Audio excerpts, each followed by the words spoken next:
itong 122, mabibigyan po ng chance sa muli na makabalik ng eskwela at gayon din po magkaroon ng panimula, livelihood ang dinipuli governor. Tulungan niyo po, tulungan na makakuha ng maganda at decent trabaho ang bawat Bulakenyo.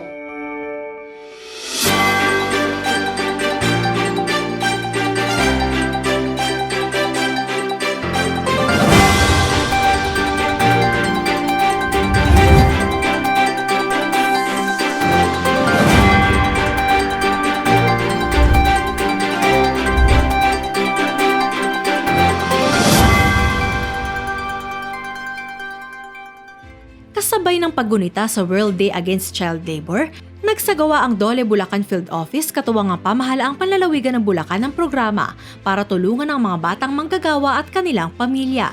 Tumanggap ang 122 na magulang ng tig 30,000 pesos livelihood package, habang pinagkalooban naman ng school supplies, hygiene kits, at medicines ang mga bata upang suportahan ng kanilang pag-aaral at kalusugan. So ito po yung ating laging panawagan. Nabanggit po niya kanina na every June 12, ito po araw ng kalayaan, pero ito din po ang araw kung saan natin talaga celebrate ang World Day Against Child Labor. Sa taong po ito, ang tema po talaga natin sa pagdaigdigan, Red Card to Child Labor. Fair play for children and decent work for adults. So, lagi po itong nabanggit ng aming tanggapan na dapat may disenteng hanap buhay para sa mga magulang at walang child labor. Ang bawat kabataang Bulakenyo ay nangangailangan ng mapagkalinga at mapagmahal at mapagkarugang gobyerno. Kaya po sa ilalim ng lilim ng ating mahal na punong lalawigan, lagi po niyang advokasya na ang kabataang Bulakenyo ay mahandugan ng isang masasabing tahanan. Tahanan kakalinga at magpaparamdam na may mga magulang nakaakibat ang ating pamahalaan na magbibigay ng magandang kinabukasan sa mga batang ito.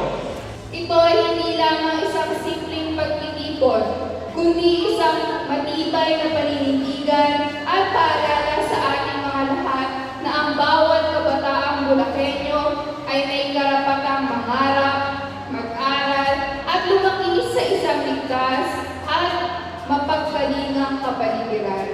Sa temang ikaw, ako, tayo, sama-samang pagkilos para sa batang malaya.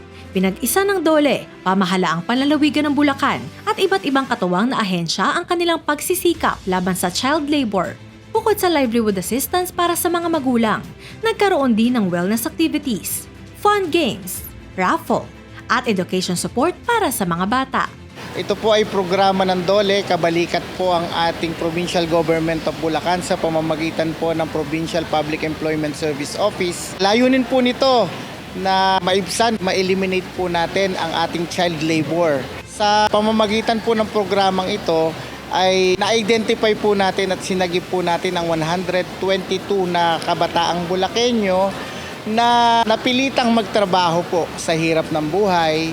Ngayong araw na to, meron tayong celebration ng World Day Against Child Labor na kung saan yung mga magulang tutulungan ng Dole sa pagbibigay ng mga livelihood interventions para yung mga bata hindi na sila maobliga na magtrabaho kasi magkakaroon ng source or additional source of income yung kanilang mga parents. Part din ng Dole is yung regulatory checking sa mga private companies. So sa kanila nagkaroon ng pledge of commitment kanina wherein on their own initiative hindi sila mag-hire ng mga child laborers